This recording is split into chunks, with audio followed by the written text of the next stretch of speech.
Et bonsoir, bonsoir, j'espère que ça passe, je vais quand même faire un petit check pour vérifier que tout passe bien. Est-ce que je suis bien?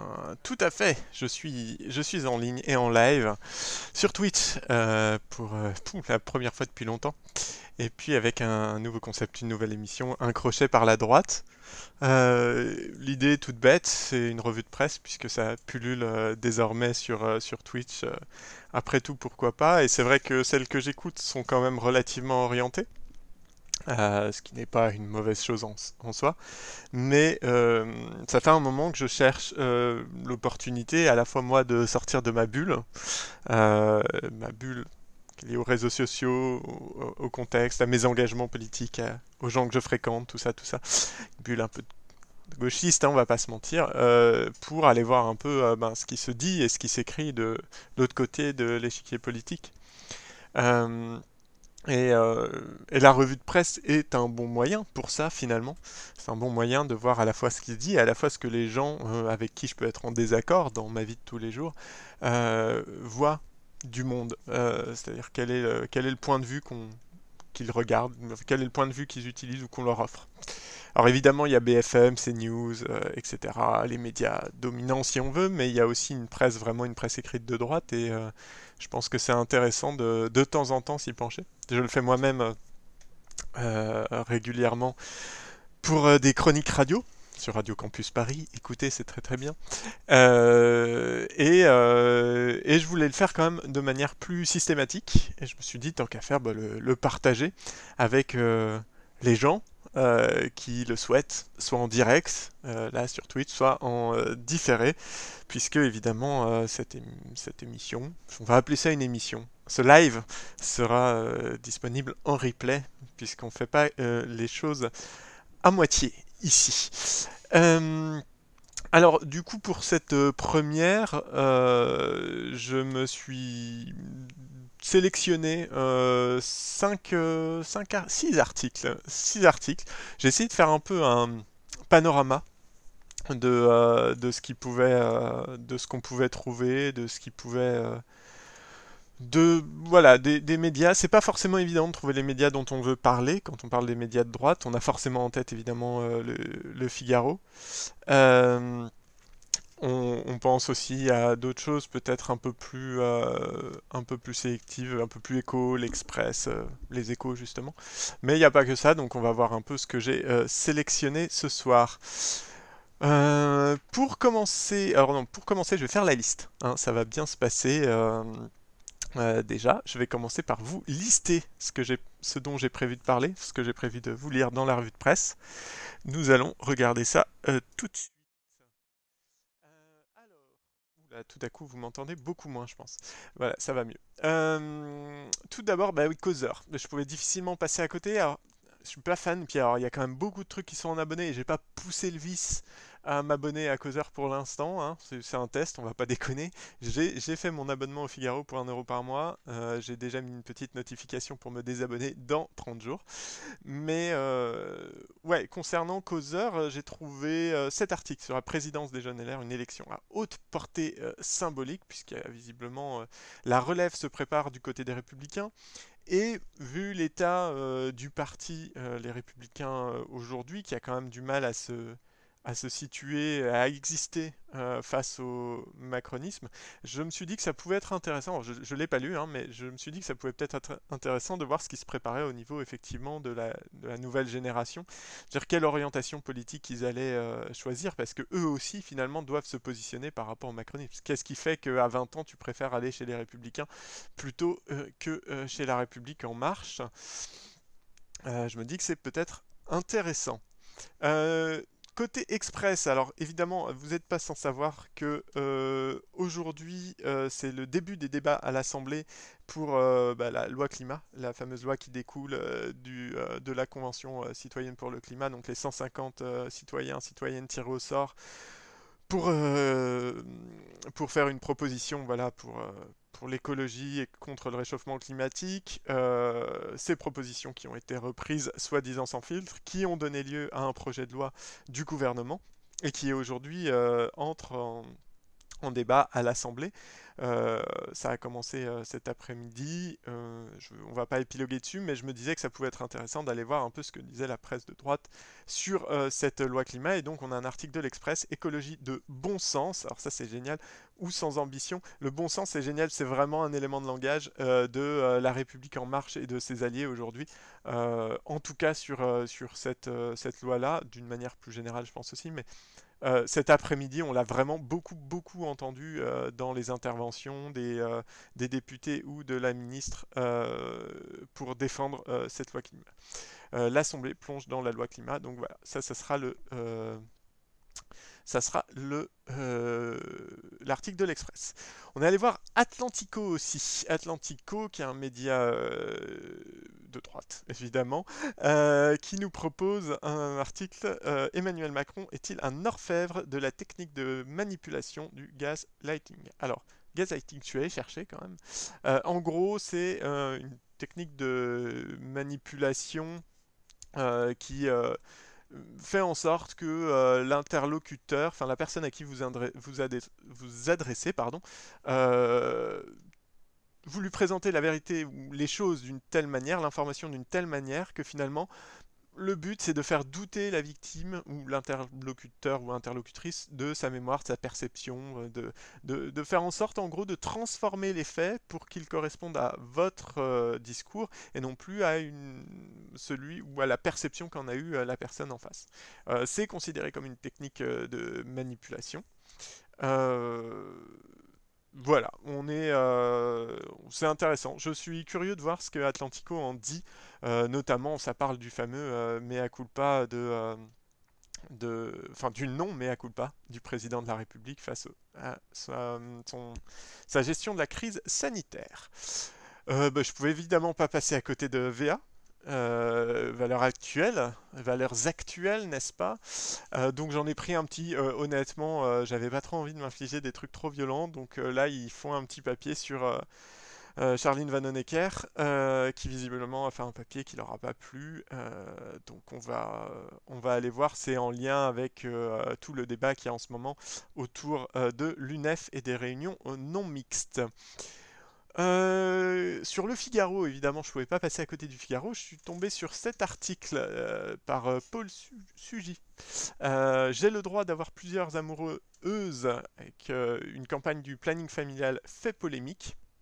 Donc, visiblement, il y a une campagne sur les réseaux sociaux qui a été lancée par le planning familial et donc qui traiterait potentiellement du polyamour ou des choses comme ça. Je suis très curieux de voir ce que ça peut donner. Donc voilà, un truc un peu de société. Et enfin, un autre article pardon, pour les EcoStart, alors que je connaissais pas honnêtement, je l'ai découvert là en faisant mes recherches pour les articles de ce soir. Les EcoStart, c'est la version un peu Gents des Echos. C'est très axé, ouais, thématique un peu jeune, un peu génération Z, génération Y, génération Z. Là, il y a tout un dossier sur la fameuse génération Z d'ailleurs. Et avec un match, donc un débat entre deux points de vue, et là c'est faut-il abaisser le droit de vote à 16 ans au municipal. C'est lié notamment à une tribune, je crois que c'est une tribune qui a dû paraître dans le journal du dimanche. Notamment il y avait Cédric Villani qui la signait, des choses comme ça, pour abaisser le droit de vote à 16 ans pour les élections locales. Bonne ou mauvaise idée, donc c'est un match, on va voir qui ils ont appelé pour faire ça. Et euh, qu'est-ce qu'on va en faire? Bonsoir The Grip, hein. Et évidemment, vive les écolos qui coupent l'eau du robinet pour se brosser les chicots. C'est une certitude. D'ailleurs, on préfère les écolos qui ne se brossent pas les chicots, n'est-ce pas? Puisque toujours ça de gagner, et puis ça fait du dentifrice et de la brosse à dents en moins. On est contre les déchets. Zéro déchet, c'est zéro déchet. Voilà, alors il y a une personne qui a écrit sur le chat, donc je vais peut-être pas demander l'avis du chat tout de suite pour commencer. Donc on va commencer, je vais les faire dans l'ordre où je les ai sélectionnés. S'il y a une préférence de l'un ou l'une d'entre vous qui écoutez et qui êtes là, n'hésitez pas, je suivrai. Euh, Bonsoir Nali Méliane, bienvenue. Merci pour le follow d'ailleurs. Et oui, qui font pipi dans la baignoire. Ce serait un grand sujet parce que, en l'occurrence, je me refuse à faire pipi sous la douche. C'est vraiment genre, c'est inenvisageable pour moi. Mon empreinte carbone se fait niquer par ça, entre autres. Entre autres. Alors, est-ce qu'on commence tout de suite par Causeur? C'est peut-être un peu violent. C'est peut-être un peu violent de commencer par Causeur direct. On va commencer plutôt par l'écologie. Voilà, c'est, euh, c'est, c'est dans le thème. Et puis voilà, puisque le monde va à sa perte, allons voir comment. Écologie de bon sens ou sans ambition, l'Assemblée plonge dans la loi climat. Au lendemain de marches partout en France pour réclamer une vraie loi climat, l'Assemblée nationale a démarré lundi l'examen d'un projet de loi d'écologie pratique et de bon sens, selon le gouvernement, mais fustigé par les écologistes pour son manque d'ambition. La ministre de la Transition écologique, Barbara Pompili, ancienne d'Europe Écologie Les Verts, a loué à la tribune une véritable bascule globale qui fera de l'écologie une réalité du quotidien en modifiant nos modes de vie. Pour une vraie loi climat, stop au blabla. Les militants écologistes ont pourtant vivement critiqué le gouvernement dimanche dans les rues de nombreuses villes. Quelques 110 000 personnes ont défilé au total selon les organisateurs, 44 000 selon le ministère de l'Intérieur. Évidemment, on a les chiffres toujours simples au double. 3 semaines de discussions agitées démarrent au Palais Bourbon. Plus de 7000 amendements ont été déposés avec des mesures âprement discutées comme la suppression des vols intérieurs en cas d'alternative de moins de 2h30 en train ou l'interdiction de la mise en location des passoires thermiques en 2028. Donc c'est les logements classés F et G. Vous savez, quand vous louez un logement ou vous le vendez d'ailleurs, il y a une évaluation de sa classe énergétique, de son efficacité énergétique, je crois que c'est le terme, de A à G. Et en fait, A c'est très bien et G c'est nul. Voilà. La droite qui tente de bâtir son propre logiciel écologique de terrain en vue de 2022 compte monter au créneau contre l'écologie punitive et la judiciarisation des enjeux environnementaux en s'opposant notamment au nouveau délit d'écocide. Des élus écologistes comme Delphine Batteau et Mathieu Orphelin vont à l'inverse relayer la déception de la Convention citoyenne pour le climat, dont les travaux ont inspiré le projet de loi mais ont été détricotés selon eux. Alors, je rappelle que les citoyens donc, qui ont participé à la CCC ont voté ont noté ce projet de loi et c'est une note de 3 sur 10, je crois, quelque chose comme ça. Les ONG aussi ont noté, des ONG ont noté et c'était à 2,5 ou 2,7. Ces parlementaires ont lancé lundi sur le réseau social Twitch leur propre débat sans filtre avec des experts ou des membres de la société civile, dont le réalisateur Cyril Dion, garant de la Convention citoyenne pour le climat et extrêmement critique des arbitrages gouvernementaux. À gauche, Jean-Luc Mélenchon, la France Insoumise, va défendre d'emblée dans l'hémicycle une motion de rejet du texte. Sa collègue Mathilde Panot décrit un gouvernement seul contre la mobilisation populaire. Oui, alors la motion de rejet a été donc débattue cet après-midi avec un long discours de Jean-Luc Mélenchon euh, et a été évidemment rejetée par la majorité, le MoDem, les Républicains se sont abstenus, je crois. Oui, en gros, il y a le PS, les communistes et la France Insoumise qui ont voté pour. Nous aurons un grand débat et c'est tant mieux, selon le rapporteur général Jean-René Cazeneuve, donc LREM. Acceptabilité sociale. C'est un titre, visiblement. Je ne suis pas habitué à la mise en page des journaux de droite. Je ne comprends pas bien. En commission, les députés ont renforcé certaines mesures, comme le développement du vrac dans les grandes surfaces, et en ont édulcoré d'autres, comme l'article suggérant de recourir à un système de consigne pour les bouteilles en verre qui suscite l'inquiétude des recycleurs et de la filière des spiritueux. La majorité promet des avancées sur la rénovation thermique des logements, avec une trajectoire financière et des mesures d'accompagnement, dans la foulée du récent rapport Sichel. Je ne sais absolument pas ce que c'est que ce rapport. Le rapporteur Michael Nogal a indiqué que l'interdiction de location des logements mal isolés, passoires thermiques, serait étendue à ceux classés E en 2034. Des mesures en faveur du vélo, dont l'élargissement de la prime à la conversion, sont aussi attendues. Quant au volet publicité, les députés pourraient définir plus précisément le greenwashing, verdissage donc, des entreprises afin de mieux le sanctionner. Ici. Pour les menus végétariens dans les cantines, vaste sujet, on a eu des grosses polémiques là-dessus. Sujet qui a fait récemment polémique, voilà, Matignon ne souhaite visiblement pas aller au-delà de la simple expérimentation d'un choix végétarien quotidien dans les collectivités volontaires prévues dans le texte d'après des sources parlementaires. Au sein d'une majorité tiraillée entre son aile libérale et une frange plus écolo-compatible, Barbara Pompili promeut un chemin de crête entre ambition écologique et acceptabilité sociale. Outre le fond, le profil de la ministre, à l'aile gauche de la majorité avec son parti En Commun, crispe certains marcheurs libéraux. Je suis régulièrement inquiet, mais elle n'a pas fait de coup de Trafalgar jusqu'ici, glisse l'un d'eux. Les députés LREM gardent en tête la crise des gilets jaunes, née d'une taxe sur les carburants, ou l'affront des bonnets rouges contre l'écotaxe poids lourd sous François Hollande. Cette prudence était visible en commission sur des mesures sensibles comme la suppression progressive de l'avantage fiscal du gasoil des transporteurs routiers ou la mise en place éventuelle d'une écotaxe régionale pour les poids lourds dans les collectivités qu'ils souhaitent. Ce n'est pas une écotaxe, mais une contribution spécifique réclamée par certaines régions dans une logique de différenciation, insiste-t-on dans la majorité. Alors ça, c'est pas hyper clair, on reviendra peut-être dessus. La majorité espère rendre crédible l'objectif de réduction de 40% des émissions de gaz à effet de serre en 2030 par rapport à 1990. Mais le Haut Conseil pour le climat, indépendant, avait critiqué la portée réduite d'un certain nombre de mesures du projet de loi en l'état. Ok. Bon. C'est un peu... Alors, je suis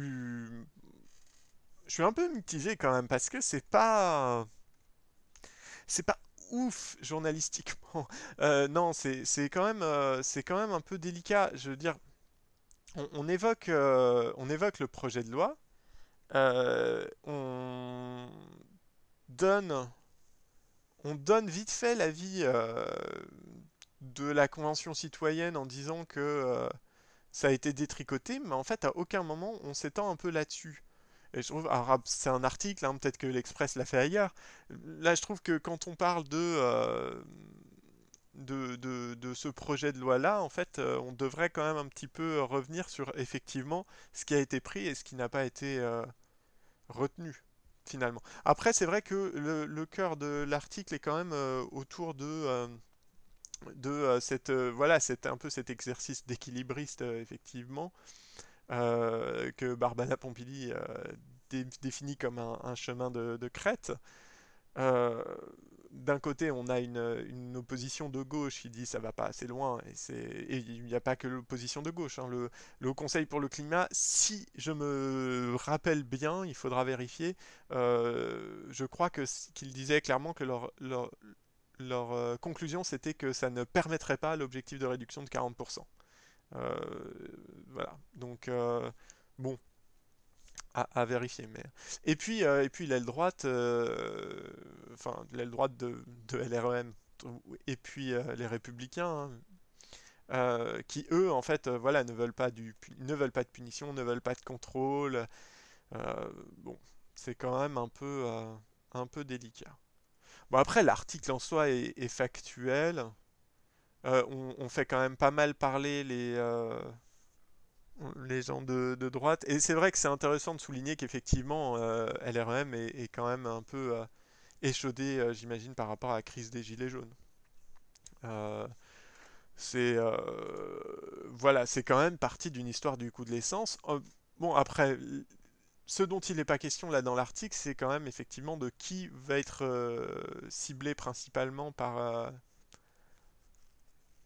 cette écologie de bon sens, qui est un élément de langage quand même assez terrible, hein, le bon sens. Je veux dire, il n'y a rien de pire que de dire qu'on est de se mettre du côté du bon sens. D'ailleurs, certains sociologues de gauche le font un peu trop à mon goût, mais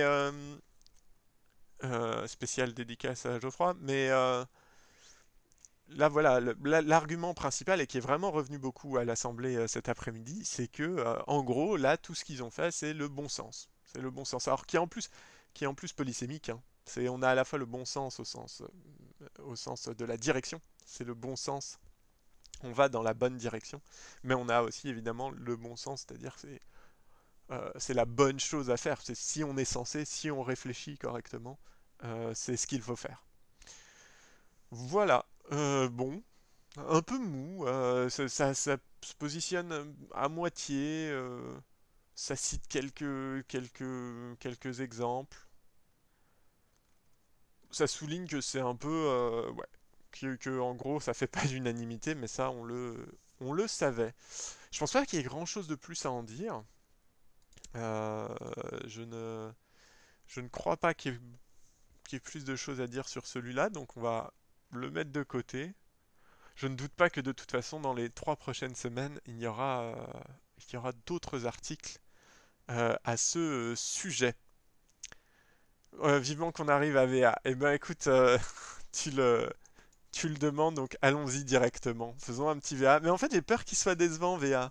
J'ai peur qu'il soit décevant. Mais allons-y. Allons-y. Donc, valeur actuelle, politique. Une humoriste de France Inter se moque des militants du RN qui rêvent d'aller écouter des Noirs parler de racisme et de discrimination. Enfin, un peu envie quand même. Un peu envie. Charline Vanhoenacker a ironisé le sort des Blancs sur le cas des réunions non mixtes de l'UNEF. Publié ce matin avec Charline Vanhoenacker, la Marianne des gauchistes de France Inter. Ils sont pas nombreux. Ce lundi 29 mars, ah donc en plus c'était ce matin en fait, l'humoriste Charline Vanhoenacker présentait son billet dans la matinale de France Inter, traitant du sujet très polémique des réunions non mixtes de l'UNEF. Depuis les propos de la candidate du Parti Socialiste au régional en Île-de-France, Audrey Pulvar, qui a demandé aux Blancs de se taire, putain, déjà rien que ça. Oh l'enfer. Non mais je peux pas continuer de lire ça. Donc alors, on va quand même resituer le contexte. Audrey Pulvar, Audrey Pulvar, en fait, elle n'a pas du tout demandé aux Blancs de se taire. Elle a dit que il y a des endroits et des réunions où effectivement il était peut-être préférable que les personnes euh, concernées, non concernées pardon, par les sujets dont il était question apprenaient à se taire, notamment des réunions en non-mixité sur les discriminations, notamment les discriminations racistes, raciales, euh, qui est le cœur du sujet avec l'UNEF, quoi. Mais du coup, elle a jamais dit qu'il fallait que les blancs se taisent. Elle a dit que dans le cadre d'une réunion sur les discriminations raciales, les blancs pouvaient venir, mais peut-être avaient intérêt à se taire. Et elle n'a même pas dit les blancs, elle a dit les personnes qui représentent je crois, faut vérifier, mais les personnes qui représentent l'oppression ou qui ne subissent pas les discriminations doivent se taire, quoi. Putain, rien que ça, c'est chaud. Bref, le débat ne cesse d'enfler, bah oui, tu m'étonnes, puis avec de la bonne foi en plus. L'humoriste a profité de sa prise de parole pour s'attaquer au Rassemblement national et à ses militants qui sont tellement en manque de réunions qu'ils rêvent d'aller écouter des Noirs qui parlent de racisme et de discrimination. Et critiquer la présidente du parti. S'il y a des juges d'instruction qui nous écoutent, notez bien, si vous voulez que Marine Le Pen se déplace jusqu'à votre bureau, organisez une réunion non mixte. C'est-elle moquée. C'est un peu drôle. À part de Charline, c'est un peu rigolo. On rappelle que Marine Le Pen avait été convoquée dans le cadre d'enquêtes sur des détournements de fonds publics, je pense. Un truc, abus, je sais pas, sur le financement en gros, d'utilisation de ces cagnottes parlementaires, notamment au niveau de l'Europe. Bref, elle avait refusé de se rendre chez les juges d'instruction parce que immunité parlementaire. Un grand moment du débat du premier tour en 2017 quand Philippe Poutou lui oppose qu'il n'y a pas d'immunité ouvrière. Je divague. Les Blancs n'ont pas à se plaindre. Charline Vanhoenacker a précisé ne pas être favorable aux réunions non mixtes parce que les Blancs peuvent apporter une vraie plus-value, comme raconter leurs histoires de non-contrôle aux faciès ou de non-discrimination à l'embauche, a-t-elle lancé ironiquement pour faire le parallèle entre les Blancs qui se plaignent d'être exclus de ces réunions alors que les Noirs vivent dans les discriminations quotidiennes. Poursuivant son argumentaire tranchant, l'humoriste a même été jusqu'à parler de l'époque coloniale. C'était franchement mieux avant. Pendant la colonisation, les Blancs participaient à toutes les réunions avec les Noirs et ça ne posait pas de problème. Je vous rappelle que sans les Blancs, il n'y aurait pas eu grand nombre pour signer le traité sur l'abolition de l'esclavage, a-t-elle conclu au micro de France Inter. Petite fin, voilà. Eh ben, non, bon, il y a le début qui est chaud. Enfin, voilà, l'attaque sur Audrey Pulvar est quand même clairement, enfin, on est clairement dans un biais assez violent. Après, Bon, clairement, c'était pour faire un billet. Bon, si t'es satisfaite, Nelly Méliane, ça me va. Ça me va. Mais par contre, quand on voit après j'imagine les commentaires qu'il doit y avoir sur Facebook sur ce billet, ça doit effectivement, c'est un truc pour faire du buzz, quoi. Là, on est sur vraiment un billet qui est fait pour être diffusé sur un billet, pas un billet, un article, pardon, qui est fait, voilà. Bon, c'est pour commencer tranquille avec valeur. Voilà, il n'y a pas grand-chose d'autre en plus, hein. Il rapporte des faits, il copie. Je pense que la moitié de l'article, en fait, c'est quand même le billet de Charlene Vanhoenacker, donc ce qui est quand même un peu ironique. Ils analysent même pas ce qu'elle dit finalement. Je veux dire, il y a la saillie sur Boulevard au début, mais c'est tout. Eh bien, on va continuer. On va continuer avec le Figaro. Ça me paraît pas mal. Figaro Société. Donc j'ai le droit d'avoir plusieurs amoureux, amoureuses. Une campagne du planning familial fait polémique.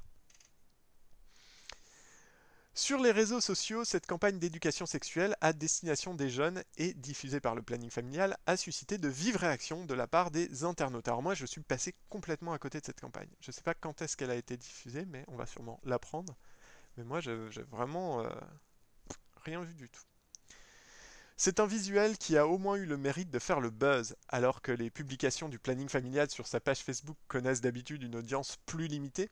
Celle-ci a suscité depuis mardi dernier plus de 700 réactions et presque autant de commentaires. Savoir que j'ai le droit de jouer dans la cour de récré, c'est bien. Savoir que j'ai le droit d'avoir plusieurs amoureux, amoureuses aussi, peut-on lire sur ce visuel publié par l'association féministe. Ouais, Nelly Méliane, effectivement. 700, 700, c'est quand même 300... Non, 250 fois plus que ce qu'on est là sur sur ce stream. C'est quand même beaucoup. Je serais tenté de dire que peut-être il faudrait un format où je vais voir les commentaires aussi à un moment. Mais bon. Avec l'image, un post précise en détail le cœur du message adressé au jeune public visé par cette campagne. En amour, il y a plein de possibilités. Qu'on soit enfant ou adulte, il est possible de changer souvent d'amoureux ou amoureuse, ou d'avoir plusieurs amoureux ou amoureuses en même temps. Être en couple, relation composée de deux personnes, est un modèle, mais pas le seul. Le planning familial explique ensuite que si le modèle polyamoureux est peu répandu, c'est qu'il n'est pas montré dans les films et les livres. Puis conclut, si toutes les personnes sont au courant et qu'elles sont d'accord, ça peut rendre tout le monde très heureux. Plus de personnes, plus d'amour, c'est aussi plus de bonheur, de câlins. L'important, c'est la communication et l'honnêteté. Avec Dieu seul le sait au milieu. C'est génial. Pardon, mais c'est génial. Génie. Génie. Pub pour la newsletter du dimanche sur la religion. Cette publication s'inscrit dans une campagne d'éducation sexuelle lancée le 1er septembre dernier. Tout au long de l'année, le planning familial relaie sur ses réseaux sociaux des visuels édités par un groupe jeune avec l'aval du Bureau national de l'organisation.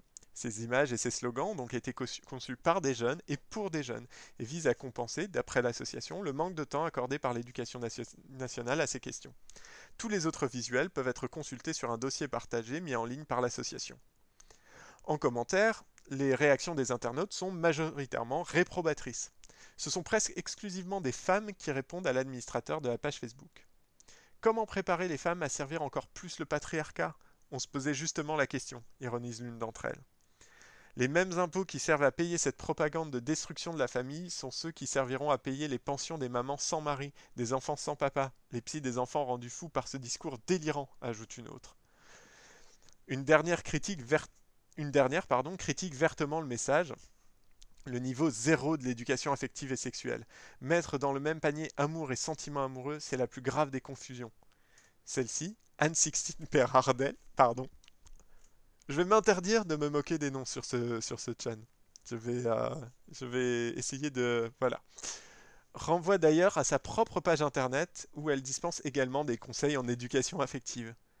L'idée d'avoir plusieurs amoureux en même temps est une idée d'adulte que les enfants auprès desquels j'interviens ne comprennent pas, explique cette conseillère en vie affective et sexuelle au Figaro.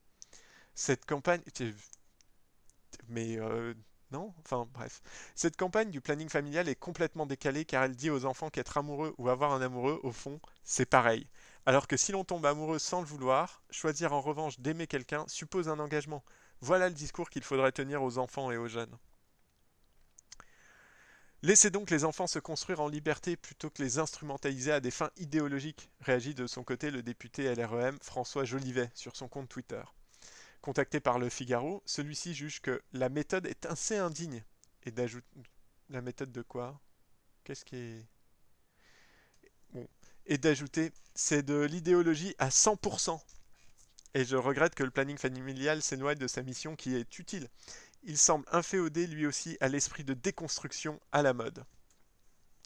François Jolivet rappelle en outre que l'emploi de l'écriture inclusive, contre laquelle il vient de déposer une proposition de loi soutenue par plus d'une centaine de députés, par le planning familial est ancien déjà et témoigne d'une prise de position claire de la part de l'organisation. On a le beau tweet. À la vue de cette affiche, l'historienne du genre et militante féministe Marie-Jo Bonnet s'emporte elle aussi. Encourager la polygamie chez les jeunes, ça n'a plus rien à voir avec le planning familial que j'ai connu dans mon enfance. Cela fait longtemps que cette association est passée aux mains de militants qui ne défendent plus le droit des femmes. Ils s'imaginent progressistes, mais il y a en réalité une perte totale des valeurs. Cette militante historique du MLF des années 70 est brouillée depuis longtemps avec le planning familial, comme du reste de nombreuses autres militantes, à mesure que le fossé se creuse entre les féministes et les militants LGBT qui militent pour le droit à changer de genre, y compris pour les enfants. Un gros décalage d'un coup sur le topic. Hein. Ouais, mais la polygamie, c'est bien.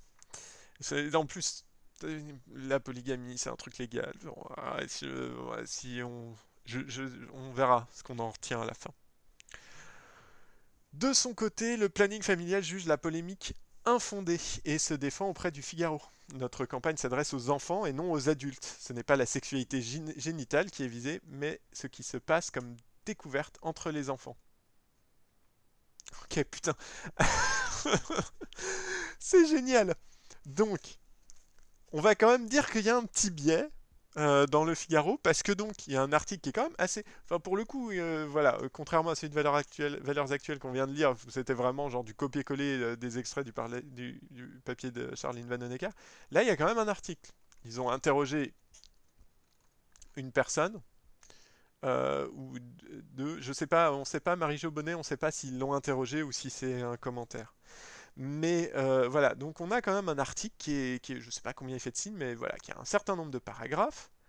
On a un, 2, 3, 4, 5, 6 paragraphes qui sont occupés à ramener des arguments qui vont contre cette initiative du planning familial.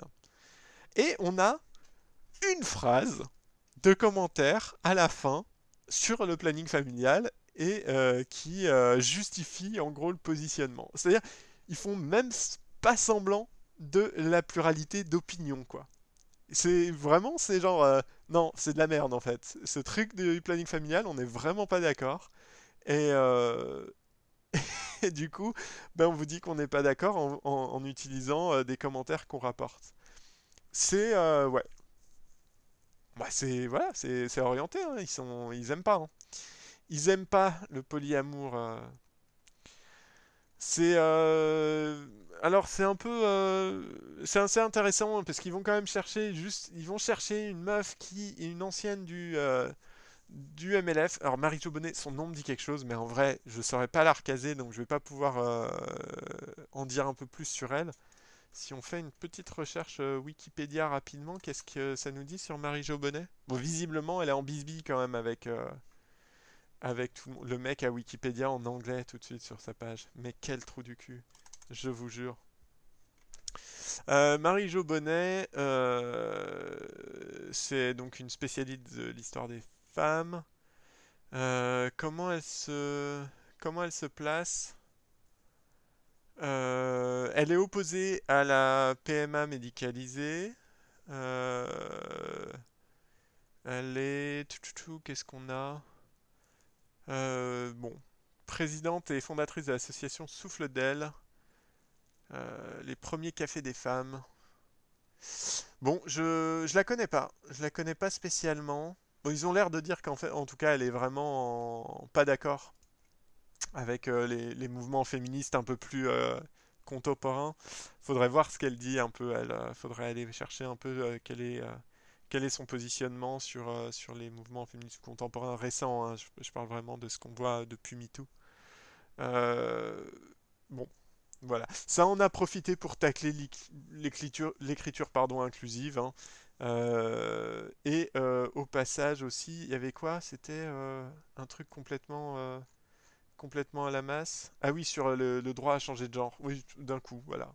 Bon, c'est peut-être pour nous situer la bonne femme, Marie-Jo Bonnet, euh, qui est contre éventuellement le changement de genre, y compris pour les enfants. Enfin, la diabolisation en fait des militants LGBT, c'est assez génial aussi là, puisqu'il y a une phrase voilà, complètement gratuite. À mesure que le fossé se creuse entre les féministes et les militants LGBT qui militent, enfin, militants LGBT qui militent, on se demande bien ce qu'ils peuvent faire pour le droit à changer de genre, y compris pour les enfants. Voilà, c'est posé. Vous pouvez les détester un peu plus fort. Eh ben du bon Figaro, c'est pas mal. Écoutez, moi je trouve ça pas des, pas, ouais, plutôt intéressant. Pas inintéressant, c'est ça que je voulais dire. Pas inintéressant. Qu'est-ce qu'on fait après? Combien de temps là? Ça fait 35 minutes déjà que je bavarde.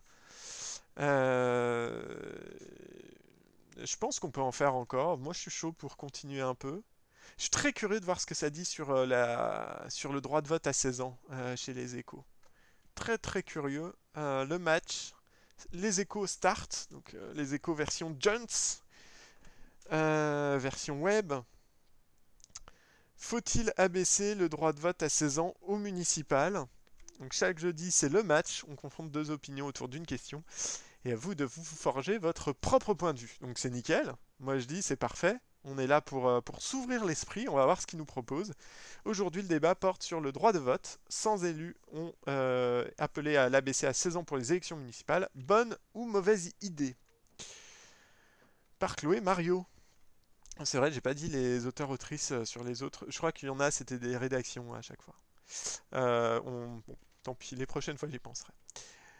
Ouvrir le vote à 16 ans aux élections municipales sous la forme d'une pré-majorité, ce serait le premier moyen de faire évoluer nos villes et surtout d'affirmer à cette jeunesse que nous avons confiance en elle, assurent les signataires d'une tribune publiée le 20 mars dans le journal du dimanche, initiée par le député modem du Val d'Oise David Corcero, je ne sais pas comment ça se prononce. Le texte est signé par 102 jeunes issus de la société civile et 99 autres élus. Parmi eux, le chef de file des députés Modem, Patrick Mignola, l'ex-député LREM Cédric Villani ou encore Juliette Méadel, l'ancienne secrétaire d'État PS à l'aide aux victimes. Voilà, on essaye de faire un petit melting pot dans les trois noms qu'on choisit. Il y a un peu de Modem, un peu LREM, enfin pas vraiment LREM, mais un petit peu quand même, et du PS. Interrogée sur Sud Radio lundi 21 mars, Sarah El Haïry, secrétaire d'État chargée de la jeunesse et de l'engagement, a indiqué que cette idée méritait d'être creusée. Elle ne dit pas avoir d'avis tranché sur le sujet, mais a fait part de son envie d'entendre les jeunes pour savoir si cette proposition les intéressait. D'après elle, ça vaut le coup d'ouvrir ce débat. Alors, ça fait un peu rire de Sarah El Haïry, je crois que c'était elle qui s'était fait complètement tracher sur l'histoire de justement quand elle est allée parler aux jeunes. Je vais juste vérifier. Ouais, c'était elle qui s'était fait tracher pour la Marseillaise.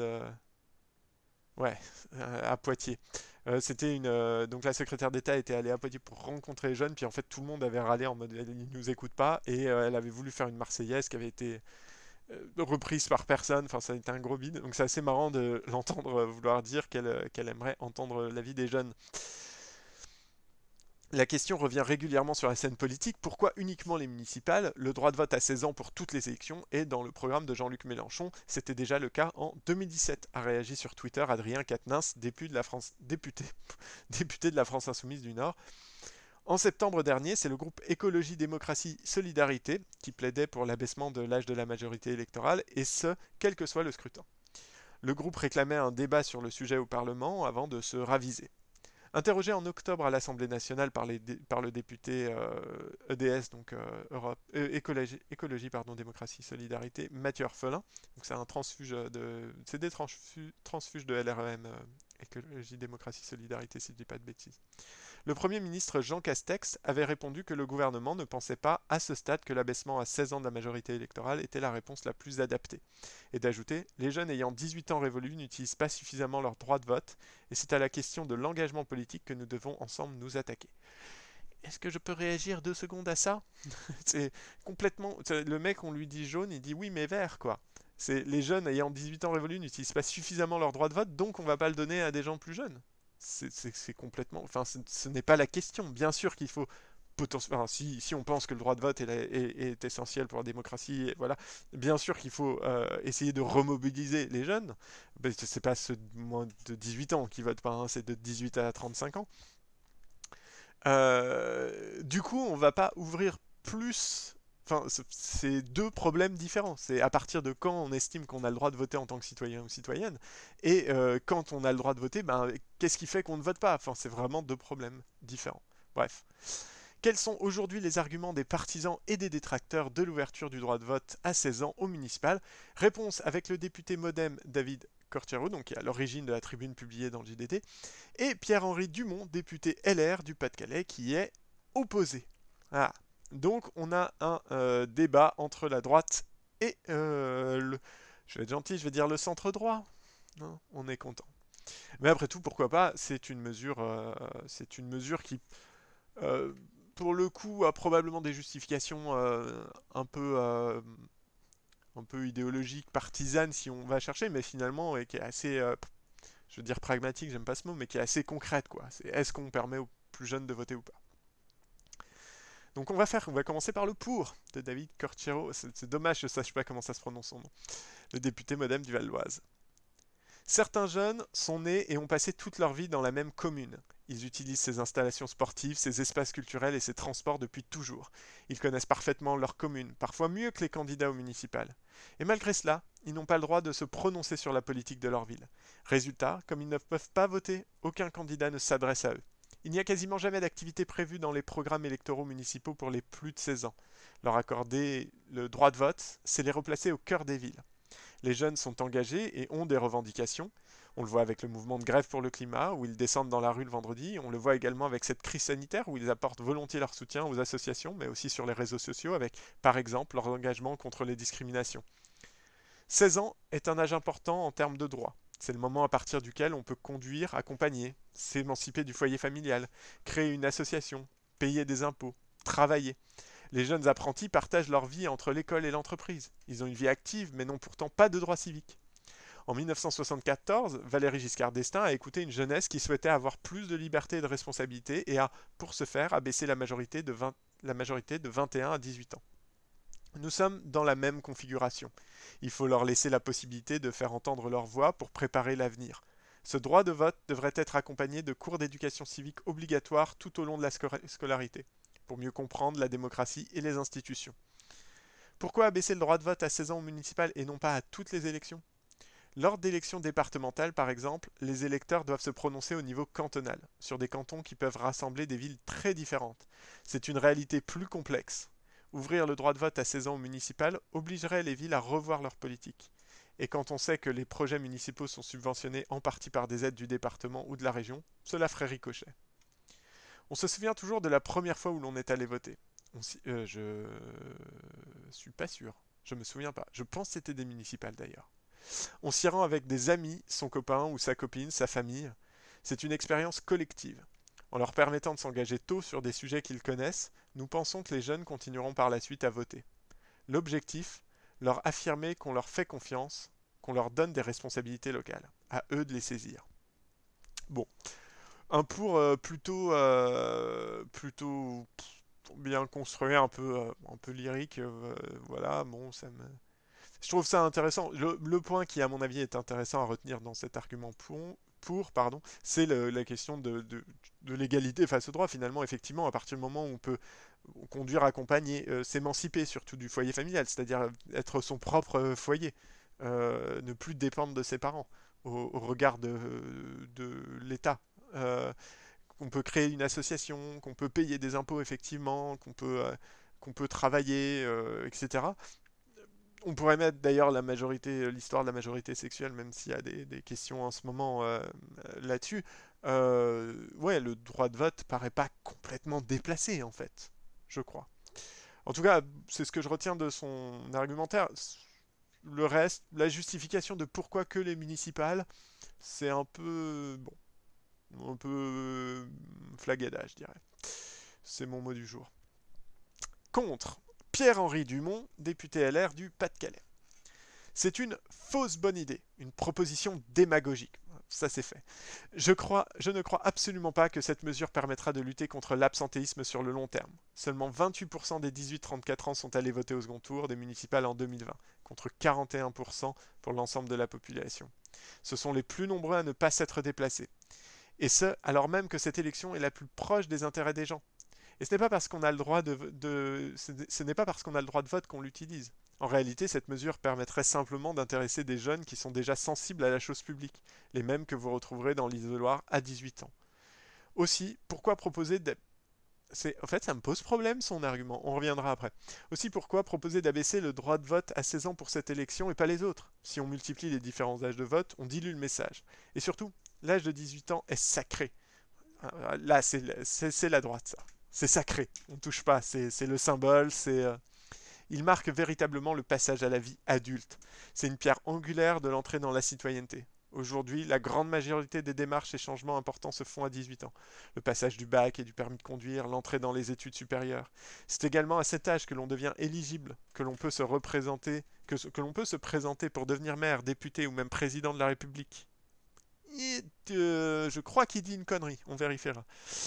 Je pense que ce qui manque aujourd'hui aux jeunes pour aller voter, c'est le sentiment d'appartenance à la nation France. Être citoyen est devenu abstrait. Il faudrait retrouver le sens du collectif. J'ai été maire de Marques, Pas-de-Calais, de 2014 à 2017. Lors de ce mandat, j'ai remarqué que les jeunes qui avaient fait partie du conseil municipal des jeunes allaient tous voter ensuite. Mais que... Pardon. Oui, il dit une connerie. Merci, Nani Ménian. Voilà.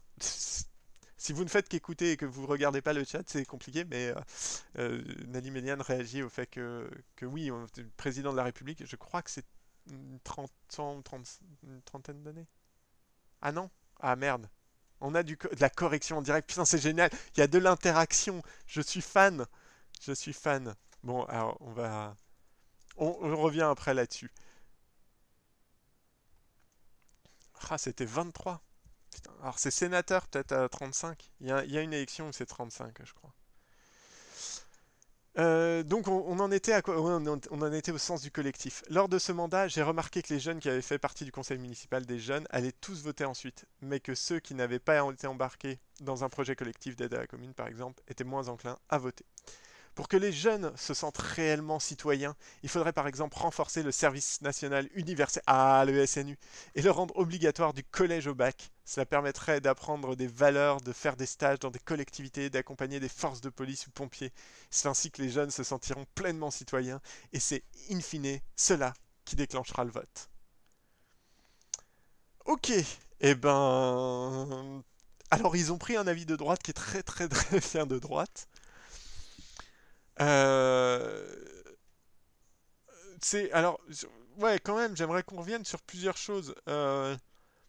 Déjà l'axe du contre c'est quand même vraiment fou parce que c'est un axe, c'est pas genre à 16 ans vous n'êtes pas capable de voter en fait. À aucun moment quelqu'un ici dit qu'on n'est pas capable de voter à 16 ans. Et enfin Pierre-Henri Dumont pardon parce que quelqu'un il a quand même un nom. Euh, et c'est fou quand même que la seule opposition qu'on trouve au fait d'autoriser ou pas le vote à 16 ans, c'est de dire non mais c'est pas ça qui va qui va ramener les gens vers les isoloirs. Bah ouais, mais il le dit lui-même. En fait, ceux qui seraient prêts à voter à 16 ans iront voter à 18, bien sûr, mais c'est pas la question. C'est la question de dire est-ce qu'ils doivent attendre 2 ans de plus pour se prononcer alors que finalement ils sont en pleine capacité de comprendre les enjeux et en plus de subir les conséquences. Donc voilà, mais bon, c'est intéressant dans le discours, hein. Je veux dire, on a vraiment un truc de la droite avec des symboles, voilà, 18 ans, c'est un symbole, faut ramener les gens à la citoyenneté, et là, ce retour du SNU que j'ai pas vu arriver à la fin, le service national universel, le truc où on va faire le guignol pendant une semaine chez les flics. Euh, bon, ouais, j'ai du mal à voir en quoi aller saluer le drapeau 5 fois dans la semaine et porter un t-shirt qui est le même que tout le monde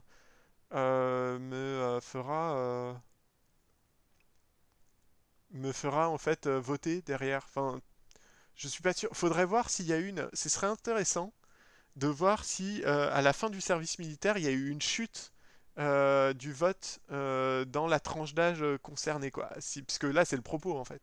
C'est-à-dire que le SNU, c'est là pour remplacer le service militaire dans la création d'unités, de collectifs, quoi, républicains.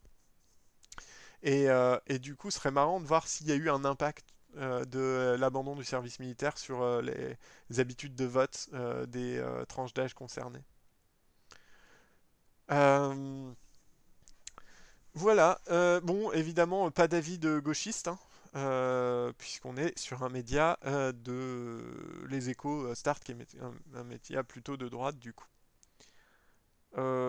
Après, l'avis de David Corchero, enfin, voilà, est plutôt clair. Le fait de dire que municipal, voilà, que municipal et pas les autres élections, c'est un peu faiblard, mais bon, faut bien commencer quelque part. Ouf. Eh ben, alors, ça se discute. Qu'est-ce que tu dis? Peut-être que ça n'a un... Oui, complètement. Je suis assez d'accord sur le. On s'en fout de Marie-Jo.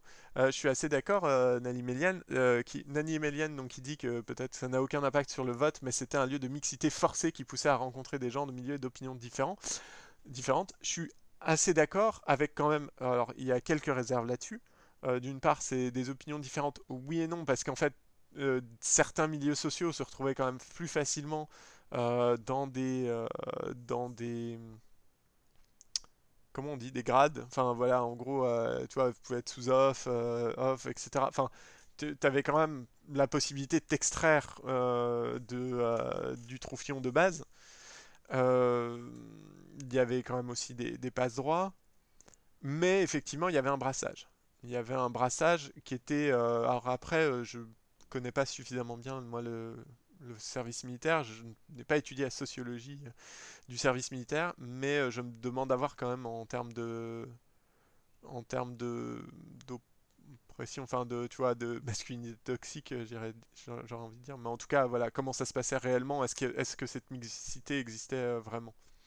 Après, pourquoi pas? Enfin, tu vois, des services civiques, enfin, civiques, c'est déjà un mot qui existe, ça définit quelque chose, mais ce genre de truc, quoi, qui ferait se rencontrer des gens de milieux différents, je suis complètement d'accord. Mais du coup, euh, fait de sorte à ce qu'il n'y ait pas de passe-droit, et surtout, je suis pas sûr que ça ait un impact sur le vote. Euh, mais voilà. Et puis en plus, le service militaire, c'était que pour les mecs, donc voilà. Moi, je suis pour l'égalité, je suis un allié, donc pas de truc réservé aux mecs. C'était le truc de non-mixité absolue, le service militaire. Euh, Est-ce qu'on a envie de se taper? Il est un peu fatos, mais je suis très curieux de voir ce qu'on en dit. Atlantico, qui irait voir donc du côté d'Emmanuel Macron et de la technique de manipulation du gaslighting. Eh bien, on va se lancer. Ça a l'air un peu chaud. Je vais juste vous demander une demi-seconde, le temps d'allumer la lumière, parce qu'il commence à faire tout noir. Vous le voyez pas parce qu'il n'y a pas ma tronche. Mais moi, ça me nique les yeux. Alors, que dit Atlantico? Pas de mea culpa. Bah ouais, pas de mea culpa. Donc, petit rappel, Macron, dans une allocution télévisée, c'était jeudi dernier, je crois, à 22 heures, un peu en mode youhou, je débarque, un peu comme quand Antoine Daniel débarque sur Twitch, euh, a fait une intervention où il disait qu'il n'y avait pas de mea culpa, pas d'excuses, pas de regrets. Voilà, en gros, il avait tout bien fait. A contrario, Angela Merkel, elle, s'est excusée auprès du peuple allemand pour sa mauvaise gestion, ou sa gestion en tout cas, de la crise Covid. Nous avons donc Atlantico. Ce détournement cognitif est une forme d'abus mental dans lequel l'information est déformée ou présentée sous un autre jour, omise sélectivement ou faussée dans le but de faire douter la cible de sa mémoire, de sa perception et de sa santé mentale. C'est littéralement la def Wikipédia que j'ai lu en début de stream. On est très content de voir qu'on a les mêmes sources qu'Atlantico, avec Arnaud Benedetti. Alors Arnaud Benedetti, en fait ça c'est très très chiant parce qu'il nous... Quelqu'un va parler, mais on ne sait pas qui c'est. Donc on va quand même aller voir avant de lire qui c'est. Donc c'est un mec qui écrit... Tac. Qu'est-ce qu'il fait? Il est rédacteur en chef. On va son LinkedIn. Putain, ça c'est quand même chaud. Atlantico pas présenter son invité, enfin la personne que tu interviews, c'est quand même hyper limite quoi. C'est quand même hyper limite. LinkedIn nous dit pas grand chose. Comment lui se présente? Si tu es journaliste ou journaliste wannabe et que tu m'écoutes, sache que il faut présenter les gens que tu invites. Il faut contextualiser. Alors, c'est un prof associé à Paris-Sorbonne et c'est rédacteur en chef de Revue Politique et Parlementaire. La Revue Politique et Parlementaire, Revue Pol, effectivement. Ok. Donc voilà, et qui a écrit visiblement des bouquins. Donc c'est quelqu'un que je suis censé connaître probablement, hein, visiblement. Donc Atlantico, en admettant qu'il faut savoir rester humble tout en refusant de reconnaître son échec sanitaire, pourtant souligné par tous les épidémiologistes, Emmanuel Macron a dit tout et son contraire au sortir du Conseil européen. Ces propos sont-ils de nature à entretenir la confusion? Réponse d'Arnaud Benedetti. Le problème de sa prise de parole, c'est qu'elle intervient dans un contexte qui la rend inopérante, voire contre-productive. Elle a alimenté une énième polémique, au moment où Angela Merkel, outre-Rhin, délivre un message d'humilité absolue et de reconnaissance de sa responsabilité exclusive dans une prise de décision collégiale avec les présidents des Länders concernant les contraintes sanitaires qu'elle entendait relever lors des fêtes pascales. L'autre paramètre de contexte n'est autre en France que l'accélération de la pression épidémique qui entretient un doute sur les choix de l'exécutif. Le président s'installe dans une posture d'infaillibilité qui nourrit ce sentiment de forfanterie, c'est génial, de forfanterie permanente dont il ne parvient pas à se départir, et cette disposition à exercer un pouvoir personnel qui clive sa relation à une opinion inquiète et dubitative. Beaucoup de dysfonctionnements ont marqué jusqu'à maintenant la gestion de cette crise, et ils ont sédimenté une perception négative de cette gestion. Aller à l'encontre de cette pente de l'opinion, plutôt qu'admettre sincèrement les erreurs passées, ce qu'une majorité de Français est apte à entendre compte tenu du caractère inédit de ce que nous devons affronter, hypertrophie l'image d'un président enfermé dans ses certitudes et son ego. En matière de psychologie collective, on rajoute la maladresse à la lassitude de la société. Quoi? Je suis pas sûr de ce que j'ai lu là. En matière de psychologie collective, on rajoute la maladresse à la lassitude de la société. Ok. Je suis pas sûr de ce qu'il veut dire. Tout se passe comme s'il fallait plutôt sauver la face présidentielle et l'opportunité de sa politique sanitaire que d'accepter la critique et parfois de l'intégrer dans le logiciel de l'action. Ainsi, l'opposition du ministre de la Santé à l'initiative vaccinale du maire de Cannes renforce cette impression d'un exécutif fermé à toutes les formes d'écoute et crispé sur sa ligne d'avoir raison contre tout le monde. Or, les résultats ne sont pas au rendez-vous. Le pouvoir pratique un resserrement des contraintes sans le dire vraiment, ou en le disant avec un tel niveau de complexité dans les modalités d'application, que tout ceci est difficilement audible. Ce n'est pas contre l'opinion dominante qu'il convient de se battre, c'est-à-dire privilégier une communication de tension, mais contre le virus, même si on ne peut pas nier qu'il s'agisse de l'objectif du gouvernement et sa volonté. Mais en érigeant l'auto-justification comme la matière première de son expression communicante, l'exécutif suscite l'impression que sa priorité est d'abord politique avant d'être sanitaire. Il crée de manière constante les conditions de la polémique au lieu de déminer. Pardon. C'est assez... Enfin, c'est pas... Il utilise des grands mots là, mais c'est assez intéressant. C'est assez vrai. En tout cas, c'est la perception que si j'en ai. Emmanuel Macron est-il un expert du gaslighting, ce détournement cognitif dans lequel l'information est déformée ou présentée sous un autre jour, omise sélectivement pour favoriser l'abuseur ou faussée dans le but de faire douter la victime de sa mémoire ou de sa perception des événements?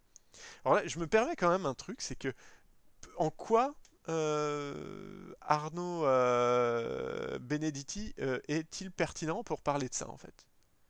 C'est quand même un peu, genre, tu vois, la première question, il a une analyse politique de la situation qui me paraît plutôt claire, en tout cas, enfin, ouais, qui est plutôt, qui se tient.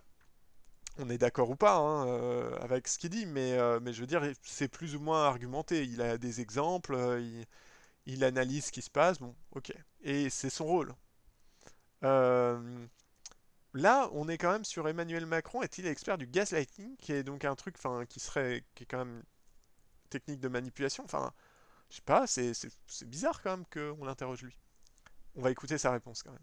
Enfin, lire. Vous écoutez, je lis.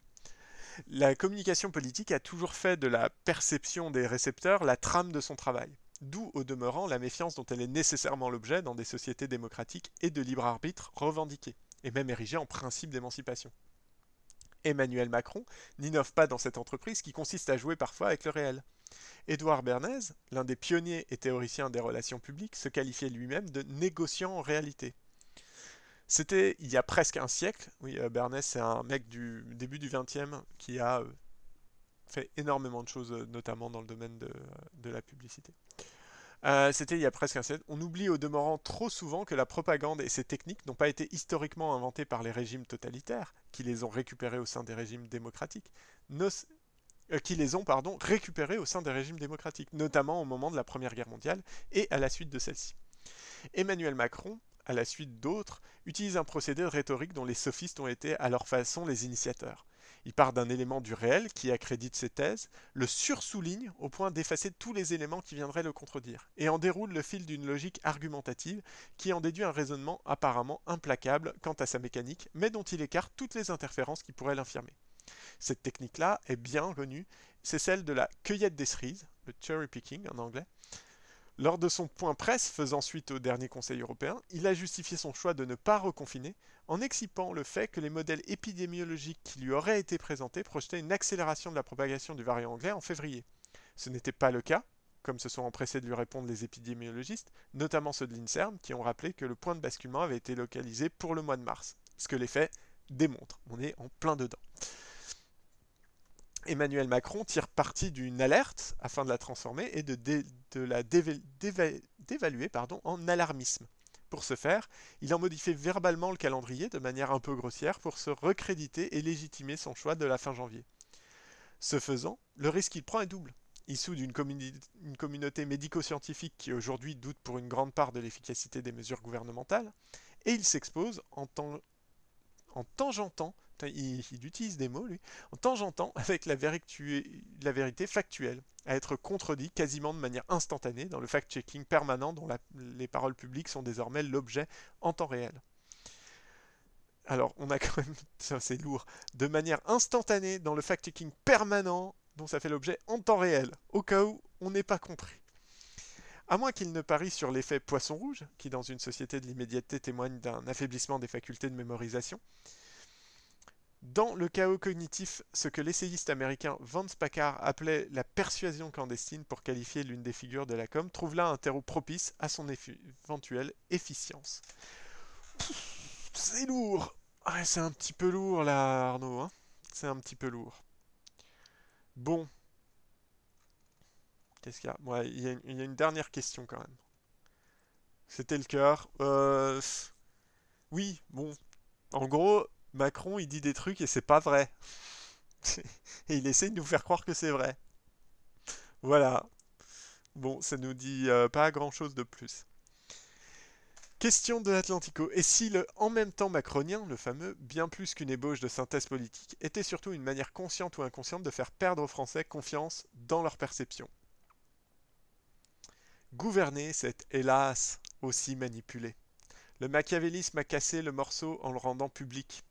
Ce qui, au demeurant, faisait dire à Rousseau que le prince, par les révélations qu'il opérait, était le livre des républicains, ce qui, au demeurant, faisait dire à Rousseau que le prince, par les révélations qu'il opérait, était le livre des républicains. Je vais essayer de bien mettre la ponctuation. Emmanuel Macron apparaît assez fasciné, en effet, effet générationnel oblige, par tous ces appareillages technopsychologiques que neurosciences et sciences comportementales offrent en potentialité de maîtrise de ce que l'on appelle l'architecture des choix. Ce qui n'exclut pas chez lui un comportement parfois si spontané et libre de parole qui enfreint cette volonté de contrôle. Il existe aujourd'hui une percée d'une forme de neuro-ingénierie dans la communication, comme il existe aussi un usage des algorithmes pour potentialiser le marketing politique. Tout ceci, pourtant, reste très incertain et obéit, en fin de compte, à cette école très fonctionnelle qui nourrit exclusivement la com depuis ses origines. La ruse de la raison dont parlait Hegel est parfois plus forte que toutes les entreprises de sophistication, car les opinions finissent toujours par résister bien plus que ne l'imaginent les visions instrumentales de la société et de la communication. La politique vise certes à produire un récit, mais l'épaisseur de l'histoire montre souvent qu'il en est plus souvent l'objet que l'acteur. Le politique, pardon. Au stade où nous en sommes de l'épidémie, Emmanuel Macron est bien plus dominé par les opinions, son discours souvent erratique sur le vaccin en témoigne, ou au moins tout autant qu'il ne peut les dominer. Au demeurant, nous ne sommes plus forcément à l'âge des foules que Gustave Le Bon explorait, ni à celui des publics que Gabriel Tardet considérait comme l'empreinte des sociétés à venir, mais dans une zone intermédiaire où cohabitent des communautés, des agrégats d'individus aussi, et des formes de plus en plus variées et plastiques d'appartenance qui complexifient sans cesse le rapport du politique au corps social. Ouh, c'était chaud. On va se remettre un petit VA, j'ai envie de dire. C'est c'est à la fois dense et en même temps c'est quand même pas mal de verbiage, j'ai l'impression. Alors, il y a des références un peu. Gustave Le Bon, si je me trompe pas, c'est lui qui avait fait ces trucs sur les ah, je sais plus comment ça s'appelle. En gros, le fait que les foules, la foule a raison. C'est-à-dire que si tu demandes à une foule de évaluer le poids d'une vache, c'est l'intelligence de la foule ou quelque chose comme ça. Bref, tu demandes à une foule de 100 personnes d'évaluer le poids d'une vache, tu fais la moyenne et de toutes les réponses qu'ils donnent et globalement, tu tomberas plus ou moins sur le poids de la vache. Euh, voilà, c'est l'idée de dire que collectivement, on a bon. Oui, j'ai perdu, on a fait perdre on a divisé par deux nos viewers avec Arnaud. Bon, ça fait plus d'une heure que je cause. Je pense que c'est pas mal parce que je vais m'arrêter là. On fera pas le truc sur le causeur. En fait, ça me fait chier de lire causeur, mais là c'était un peu violent. On en saura guère plus en fait sur s'il est un orfèvre de la technique de manipulation, parce qu'en fait bon, c'était vraiment un titre pour m'attirer et je n'ai pas beaucoup appris. J'ai vaguement vu que Macron disait pas grand-chose et que la manipulation ça fait partie de la politique.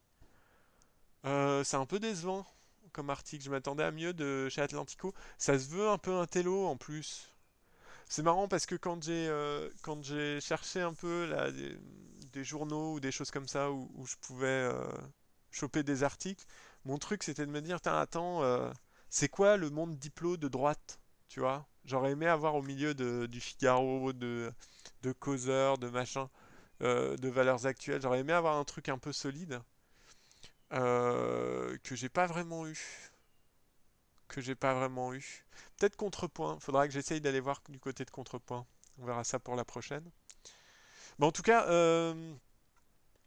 donc oui, Atlantico se veut un peu branlou, mais pas très intéressant. Ils interviewent quelqu'un qui en fait n'a pas une lecture très intelligente en fait de la situation, mais il fait du name dropping beaucoup. Il n'a pas une analyse très pertinente, je trouve. En tout cas, je trouve pas que son analyse mérite autant de mots. J'aime pas trop dire ça, mais il y a un peu trop de mots quoi pour ce qu'il dit. Il fait le malin quoi. Il vend sa soupe. Bref, et ben voilà, voilà ce qu'il en est de cette première revue de presse, de droite. Hein, qui était, qui vous a plu, j'espère, qui vous a intéressé, en tout cas qui vous a apporté quelque chose. C'est un essai, hein, je me lance, je sais pas trop ce que je vais en faire. Je pense que je vais recommencer par contre. Moi, ça m'a plu. Je sais pas s'il y a des articles qui ont retenu plus vos attentions ou pas. Clairement, moi j'aime beaucoup celui sur du Figaro, parce que j'étais passé à côté de cette initiative du planning familial.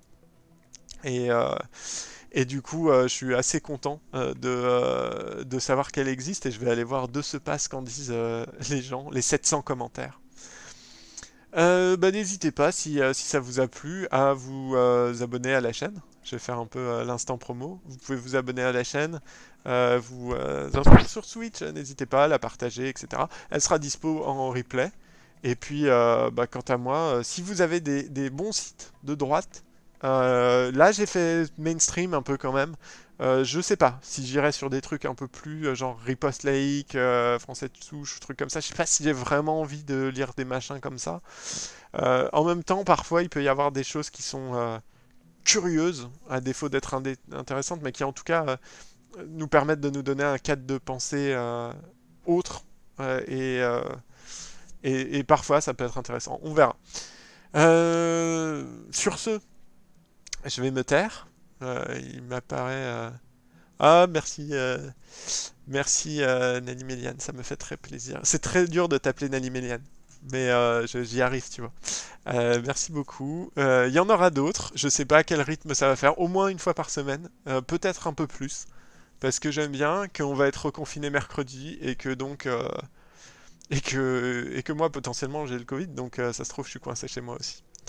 En tout cas, merci d'avoir été là, merci d'avoir suivi, et puis bah, je vous dis à très bientôt. Passez une très bonne soirée.